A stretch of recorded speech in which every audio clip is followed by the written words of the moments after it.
My name is William Dewey Freeman. I'm a junior, but I don't use junior that much at my age. I was born in Jacksonville, Florida on October the 3rd, 1928. Tell me about your family. My mother was a Seminole Indian. My mother and father both dead. My mother died when I was born. Oh. So I never knew my mother. I have one half brother and one half sister. I did have. I don't have them anymore. And I had 4 sisters. And I'm the only boy out of the Freeman family of my father's generation. And I lived in Jacksonville till I was 18 months old. And then my father moved back to Georgia. And then he remarried, and I was raised by a stepmother. Okay. What school did you go? I didn't finish high school until I got out of the Korean War. And then I took a GED and finished. Then I went to the University of Ohio and studied food technology. And I got a course of that. And I also went to Texas A&M and studied computers. All the time I was working for the U.S. Department of Agriculture. I worked for them for 43 years. What were you doing when the Korean War broke out? What kind of work I did? Yeah. What were you doing? Were you working or? Yeah, I was working. I had been in World War II, and I was in the reserves. Oh, you fought during the World War II? I didn't fight. I was in there, but the war ended before I got when my basic training ended, the war was over with. Okay. But it was in 1945 that I went in. And then I got out in 1947. And then I was in the reserves. When the Korean War broke out, I was called back in. When did you join the military? In February, I went into the military on October the 7th, 1945. October the 7th, 1945? Yeah. Join what? Army? In the Army.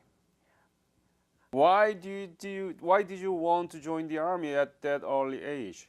I thought I would be a good soldier. I wanted to be a soldier. Ah. Well, at that time, we were still fighting a war, and I thought I was going to get in on it. But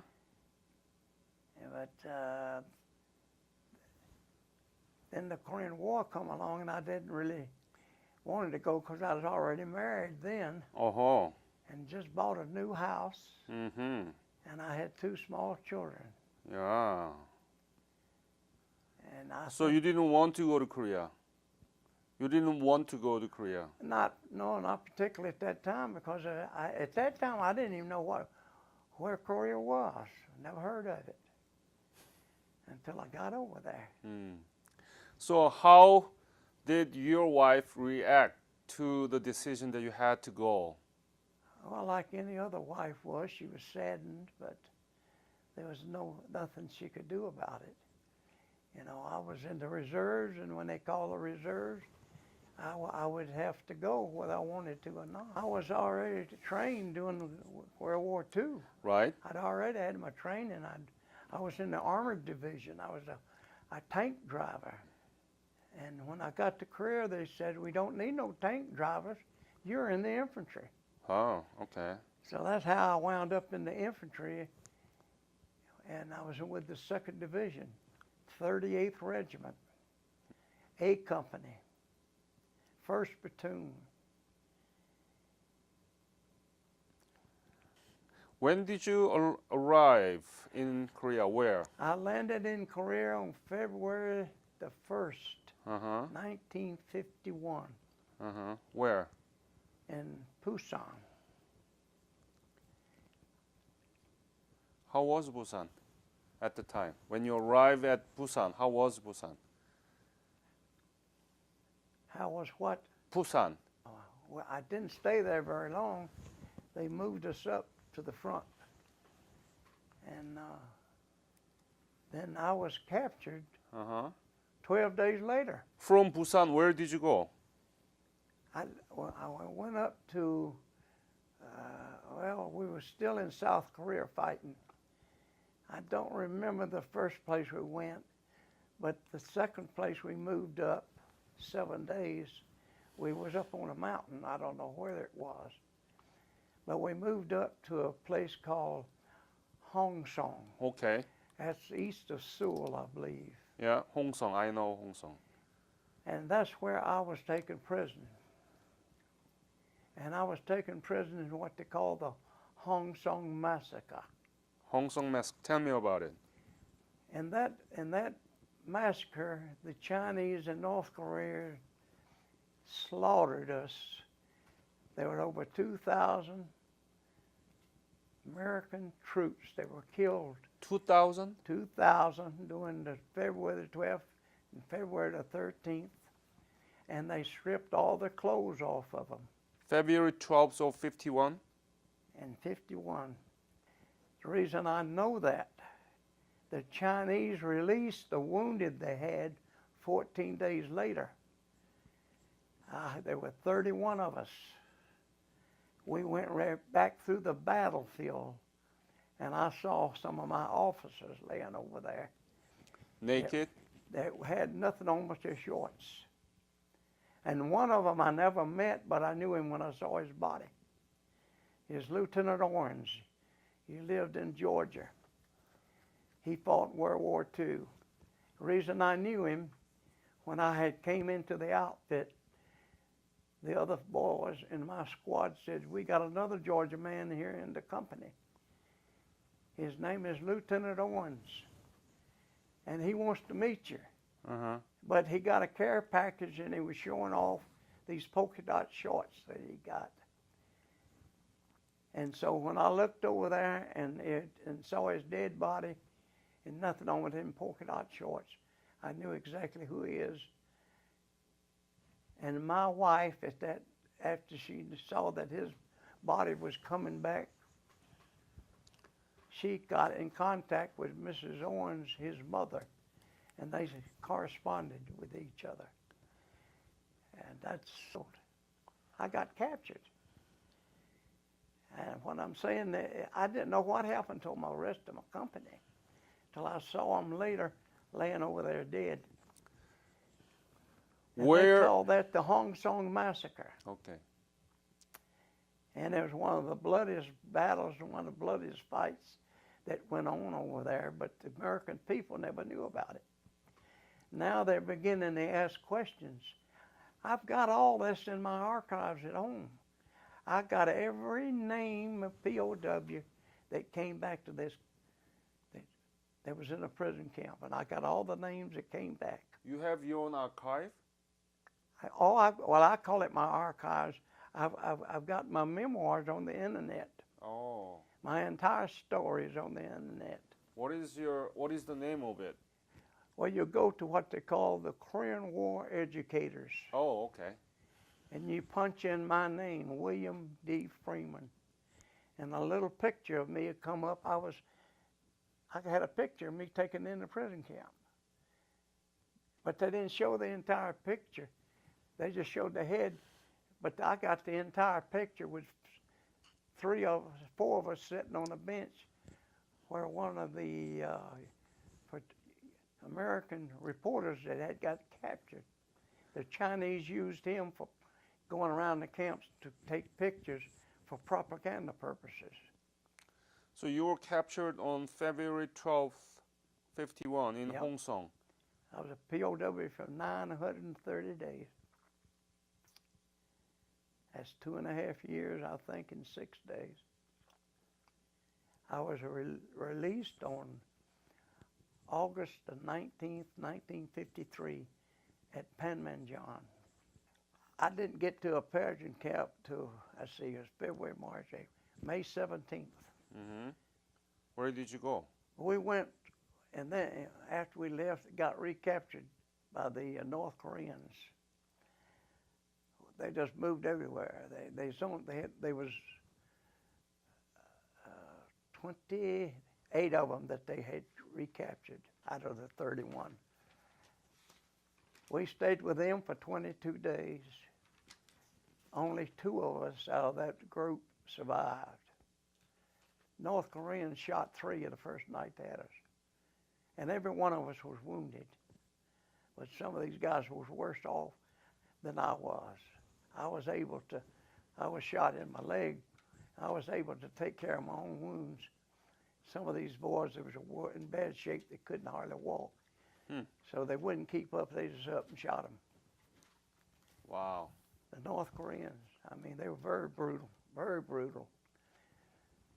And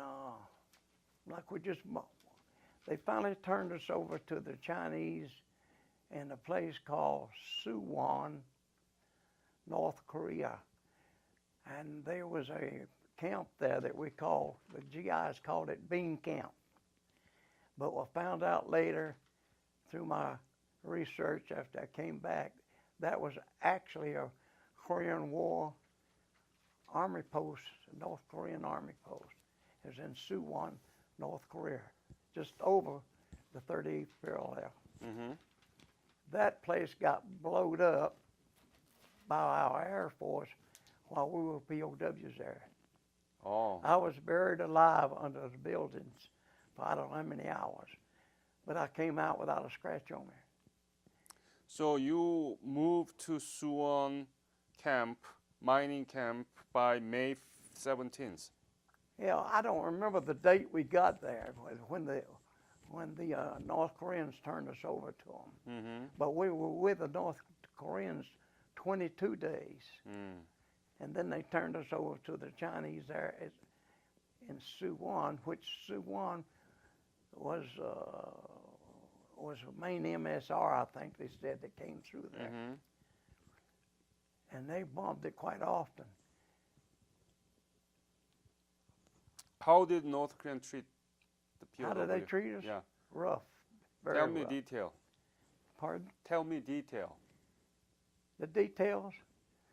Well, I can tell you what happened to me on the march. When we left Suwon, it took us 23 days walking up to Cheongsong, North Korea. And Cheongsong is way up north, close to the Yalu River. Yeah. In fact, we was only 5 miles by road to the Yalu River. Mm-hmm. But they were very rough with us, and I was beaten several times. One time I tried to escape. I was trying to play like I was dead, because they would leave the dead bodies laying on the road. Mm-hmm. And of the group that was with us, about 750, to my knowledge, we got there with less than 300 in that 23 days. We would get gassed in a tunnel. They had put us in a tunnel, still on a train, but they had left. I don't know that they intended on doing this, but they left the engine hooked to it. And they had boarded up the back of the tunnel, and the carbon monoxide from that engine backed up, and they killed about 35 or 40 prisoners. Oh. And So from there, where did you go? from where? From there, from Oh, Cheongcheon. from the tunnels. Yeah. Then they walked us from there. We walked in from there through Pyongyang, the capital of North Korea. Mm-hmm. It already began the springtime when we got there So 1952? in 1951. 51? 51. It No, no, took no, no. You were captured in February, February, well, we didn't get there to May 17th. right? So that's what, 3-4 months. Okay. 4 months walking. And now we would stop. They'd go into a village, and whether the civilians were there, we might spend the night there and get on and move out the next day or the next night. And but they just moved us around north, south. Actually, I think they were lost, but we knew which way we were going by looking at the stars. If we knew where the north was, we could tell. And that's the only way we knew that we were either going north, south, east, or west. Mm. And they walked us to death. That's actually what they done. They was trying to kill us. That's why there's so many of them MIAs over there. Over 8,000 MIAs. And the sad part about it, the ones that died on the road that never got to a POW camp were not considered prisoners by our government. They were considered MIAs. But they were 8,000. The first, last count I had is 8,177. But there've been some bodies that had been found since then, so it's a little over 8,000 still left over there. Yep. They don't know where they're at. They wouldn't let us bury them. Saddest things I had to do to go to a mother that lived in Georgia and tell her that her son had died on the road. And the dear lady looked at me with tears in her eyes. She asked me, she said, "Did you see them bury him?" I said, "No, ma'am." She said, "Well, you don't know whether he's dead or not." And then that kind of made me think about how the ones that were still left back here were suffering, knowing their loved ones was over there, and hope, still had that hope that they would come home. Tell me about the life in the Camp 1. I got to Camp 1, and for some reason, I was able to find out that the Chinese, they made us call them, we were students to them, and they were, let's see, I can't think of the name right now, what they said. They were instructors. Yeah. They were our instructors. Actually, it's not a prison camp like most people think. We had no barbed wires around us. Ah. They just moved into the village and moved everybody out on that end of it.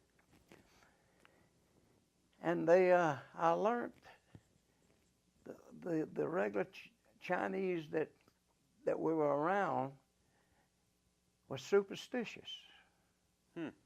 Very superstitious. And I used that to my advantage. I did something that most people thought I was actually crazy. Only 10 people knew I wasn't crazy. I was putting on an act because I found out that they were very superstitious of a person insane. So I learned what a person insane in Chinese was, lo mo ping. And I played crazy for over a year and a half, the last year and a half that I was there. And I was able to con them out of, over that period of time, 42 dozen eggs.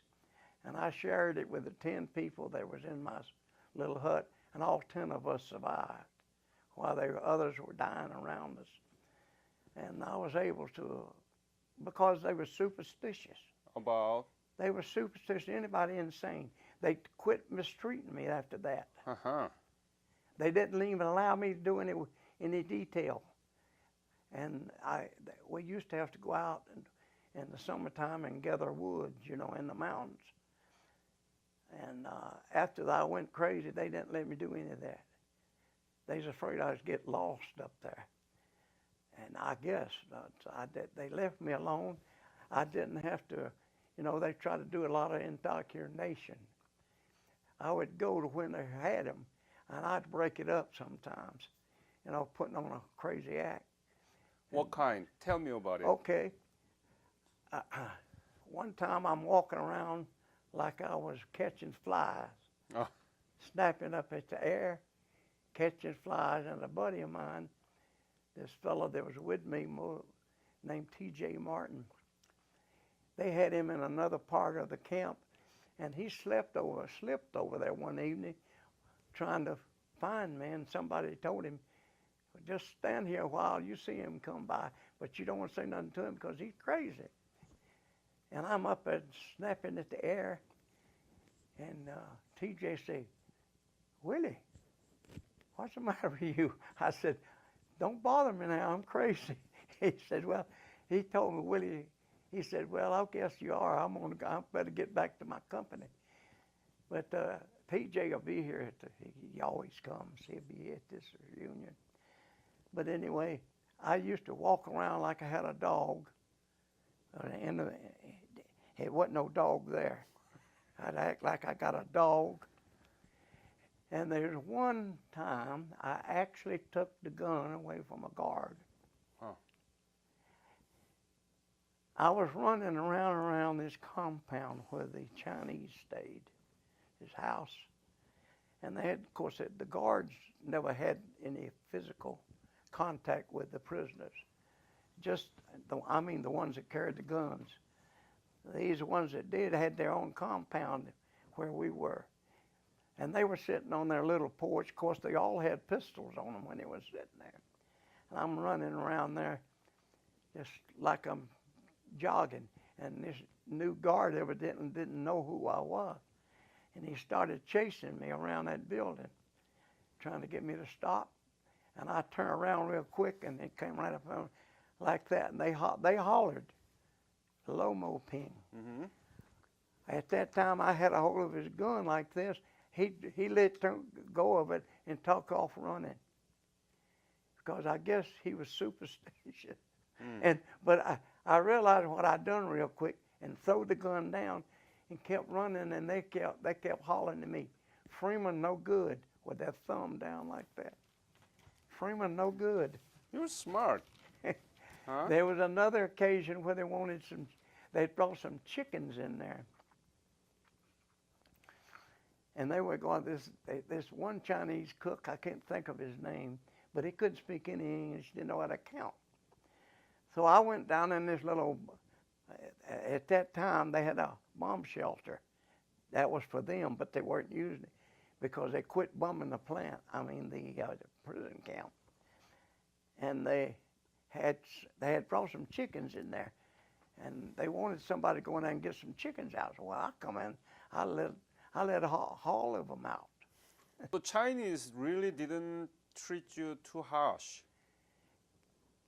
Well, the front line troops that captured the wounded, they kept us in a warm room.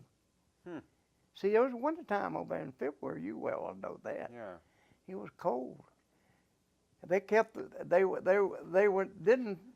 We weren't mistreated, I put it that way. Mm-hmm. But they like TJ talked to me, and TJ got to talking to this one that could speak English. He was an officer. We didn't know what his rank was. We knew he was an officer because the Chinese had red stripes down their breeches, and they were officers. They didn't have no insignias up here. But TJ had talked him into releasing us, and they gave us some guide to go through their lines. And we got down as far as the Han River, and that's south of Sewell there. And they put us in a little hut up there and went off and left us. When I woke up, I was the only one sitting there, another guy sitting there, and I asked him where they're at. He said they went outside. I went outside, and my first sergeant, Sergeant Mashburn, was bent over helping a fellow that began to hear, had been shot in the neck, and he was hemorrhaging. And he said, you need to go down there and stop them. They'd be going the wrong way. When I got down there, one of our airplanes came over. A Mustang. You know what a P-38 looks like? Yeah, I know. He come diving down, and he was coming down like this. And we wound up and waved him off. He made a circle and came down. He was so low. He coming down the riverbed, you could see him in the cockpit. And he rocked his wings like this and shot across the river. By that time, the North Koreans, we didn't know the North Koreans then, started shooting at us. And they recaptured us. They put us in that little guardhouse that's up there where the bridge had been blown out for about, we wasn't in there, I don't think, a minute, and then they took us out. And the other planes came over and then started dropping napalm. They dropped a napalm bomb right on top of that building. Instead of that fire spreading, it went over the top of us like that. And the heat of it was singed our beards. But we didn't get burnt. For 2.5 years, I never knew what happened to them till I got out. And I was in Japan in the hospital. And one of the interviewers that came in to interview was Sergeant Mashburn. Huh. He was a second lieutenant. Of course, he didn't do much interviewing. We just talked about what happened to the rest of them. To my knowledge, T.J. and I was the only out of that group that survived. T.J. will be here today. So he's always here somewhere. T.J. Martin's his name. So what day you were released? What day I was released? Yeah. I was released on August 19th? 19th, 1953.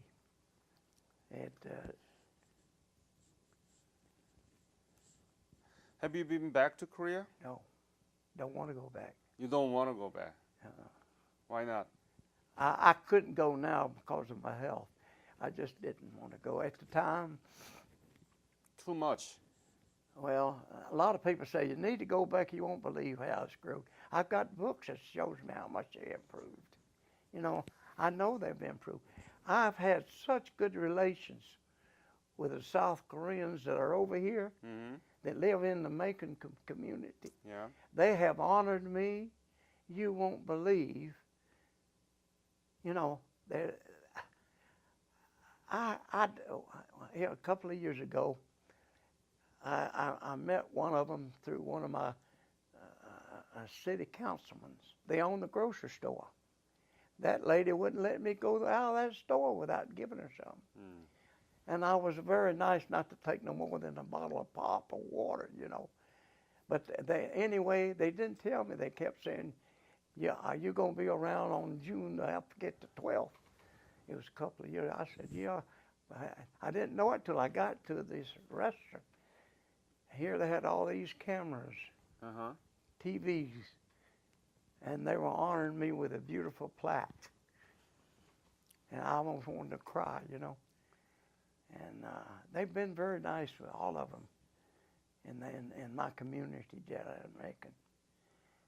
And so appreciate that I helped them fight over in Korea. I met quite a few of them that live in the area there where I'm at. And this being our last reunion, because it won't be no more after that. What is Korea to you now? Well, it means to me it's a democracy. It's a free country. And it's not communist, you know. It's sad that it's not, it's separated like it is. I wished it wasn't. Because this, and I've met, like I say, I've met them in other reunions that we've been. And I've seen how it's grown. I've learned a lot about it. Most people don't know Korea, in South Korea and down in Busan, is the largest shipbuilding in the world. And it used to be you see mud huts, and now it's a big 20-story, 30-story buildings in that capital. You know, I told somebody you wouldn't believe it. I said, I don't remember ever seeing a paved road. But now they got 4-lane highways everywhere. And they end up at the 30th pillar. Yeah, I got a map of it at home. I look at it every once in a while. And I got books on it. And I know a lot about Korea. I know Korea had never invaded another country in its entire life. Over 900 years. They've always been invaded by somebody else. And I know that the Japanese ruled them for 40 years. Anything that you want to add to this interview? No, I'm just happy to be back home. And I go around and I do tell people my story when they want to hear it. I go to schools, churches, any kind of. I don't advertise it. It's from word to mouth. That people, they want to hear about what happened in Korea. Because there's not a whole lot that they talk about over here. Not even in the history books. Nobody never heard tell of the Hong Song massacre. Yeah. And I've been fortunate over the 2010, 2011, 2012. I had the opportunity and the privilege of laying the wreath on Memorial Day in Washington, D.C. Do you have grandchildren and great-grandchildren in high school or college? Oh, I got 20 grandchildren and great-grandchildren together. I got 10 great-grandchildren and 10 grandchildren. Talk to your grandchildren and ask them to join me, okay? Oh, yeah. All right. Thank you so much, William, for your Okay. fight. Thank you. Thanks.